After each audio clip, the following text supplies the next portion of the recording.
Welcome to today's video's stakeholder communication. Let's start at the beginning. When I first heard the term stakeholder, this is what I thought.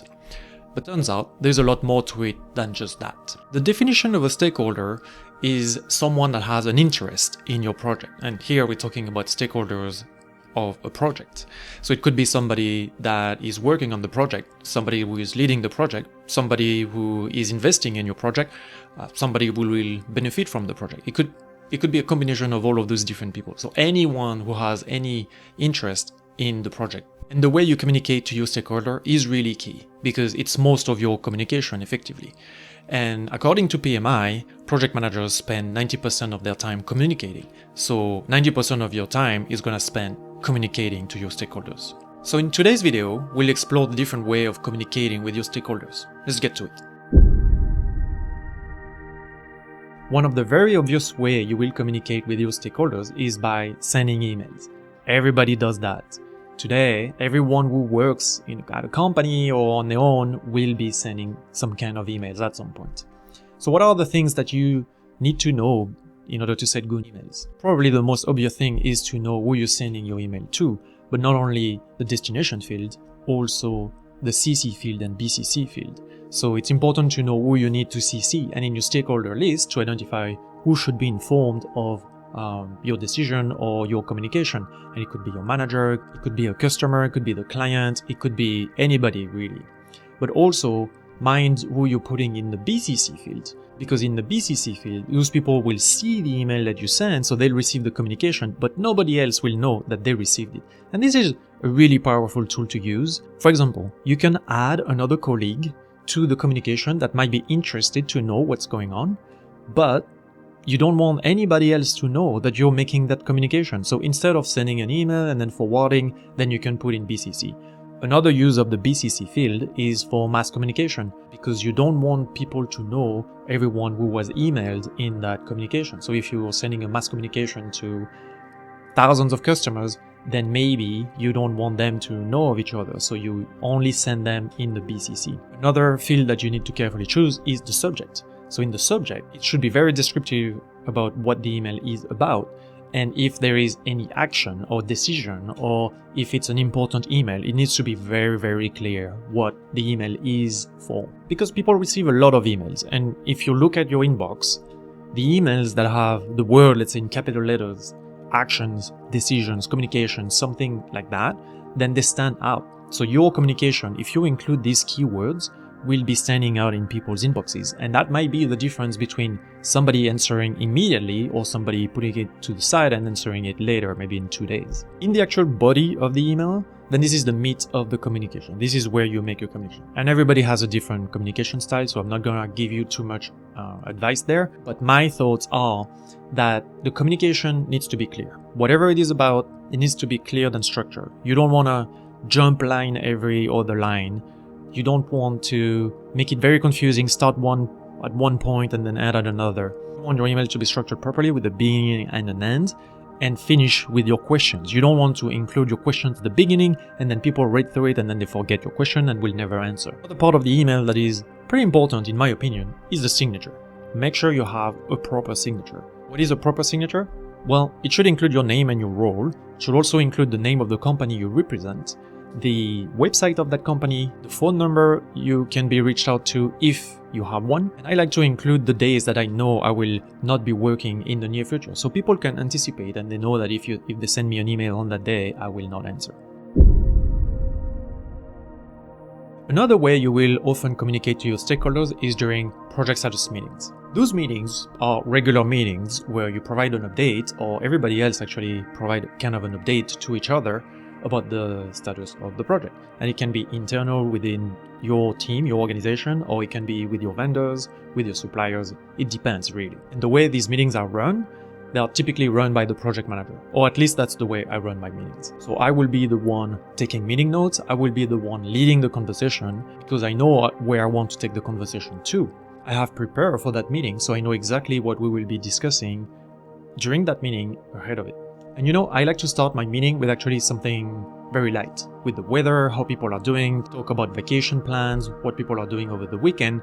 It only takes a few minutes, and that creates a bond with the person that you're interacting with, especially if they are in the same company as you are. You may have a lot of things in common to discuss.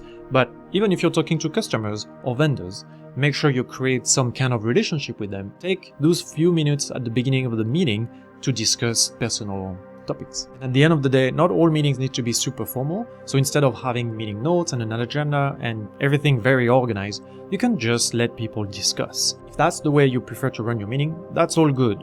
Everybody has their own style, and as long as the communication is made and there is a follow-up with notes, with the decisions, with actions for that meeting, then everything should be okay. The general advice I have to run project status meeting and for any meeting, just watch out who's talking. If there are people talking over each other, if there are people talking more than they should, and if you ask a question and the wrong person answers that question, just make sure to rectify that.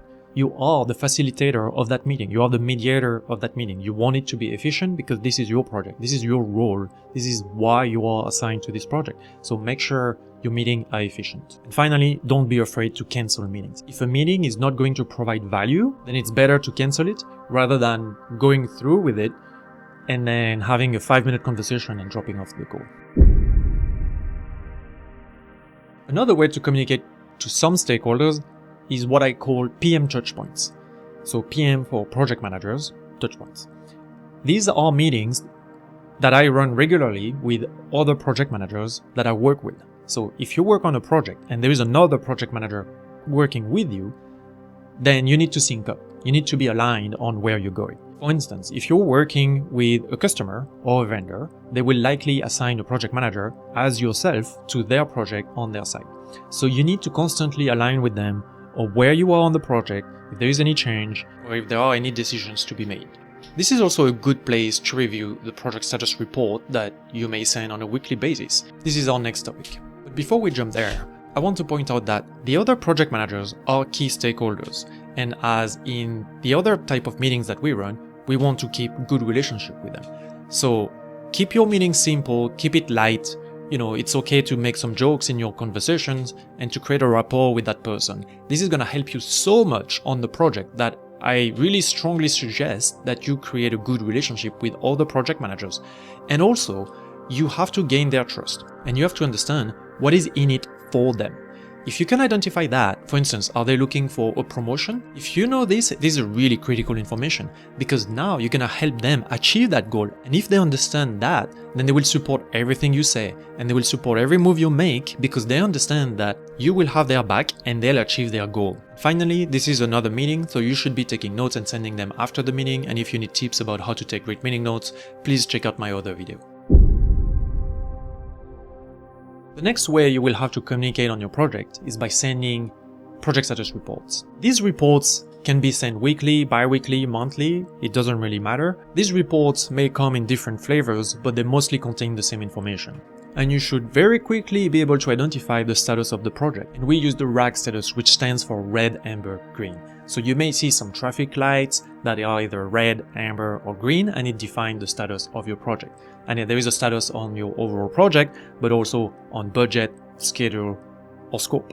Your status report should contain an accomplishment section, which summarizes the accomplishment that you made over the course of the last period since the last time you sent the report. It should as well contain a list of decisions that were made during that same period. You should definitely include a risk section that will include the most major risk on your project that you should be discussing with the other stakeholders on the project depending on who needs to be in that conversation. There's no need to do a full risk analysis in that status report, but it should be pretty clear which are the main risks that could impact the project. More on that on a future video. Your report will likely be different if you're working on a time and material or a fixed fee project, but in both of these cases, you should have a cost section. And the section should either include the number of hours that have been spent and are being invoiced, or the milestones that have been achieved on the project and are ready to be invoiced. I will cover the differences of fixed fee versus time and material in a future video as well. Finally, your report should have a timeline section where you display all the key dates of your project and if you're ahead of schedule, hitting them, or behind schedule. For that, I really like to just copy paste a Gantt chart from one of my favorite project management tools. Another way you will communicate with your stakeholders, although you may not think of it directly, is through a PSA system, a Professional Services Administration system. These tools are actually pretty important because everybody in your organization that is interested in your project may have access to them and can see directly what is going on the project. So how many hours you've spent, if you're running behind schedule, but also in general, there might be a lot of different fields that you have to fill out on a weekly basis about the health of the project, where you're at, the communications with your customers, the billing, the invoicing, how everything is going basically. And you may even have to keep meeting notes, update risks, update lessons learned on the project. And maybe all of this is really visible to everyone. So it's actually a pretty important part of what a project manager does in terms of communicating to their stakeholders.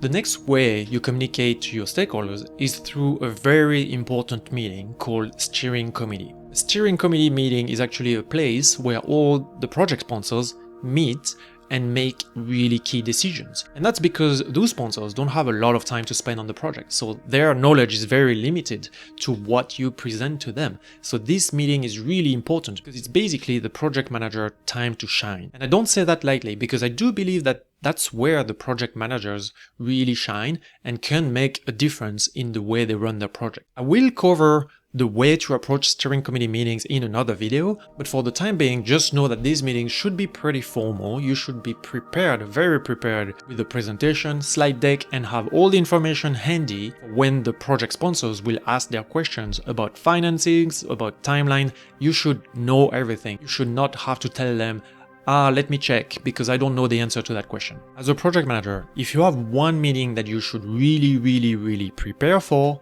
that's this one. Don't miss this opportunity. And one of maybe the most disregarded way to communicate is through informal chats. Don't underestimate the impact that a simple conversation about weather, about their dog, about their family, with somebody that is working on your project may have, because it creates a positive emotions towards you, which means that person will most likely be willing to work with you in the future and will be willing to listen to your ideas and your suggestions. So even informal chats can really have a big impact on your project. And there is a way to just trigger them. If you see someone walking down the hallway, then walk up to them and strike a little conversation with them. Tell them how the project is going and have an informal chat this way.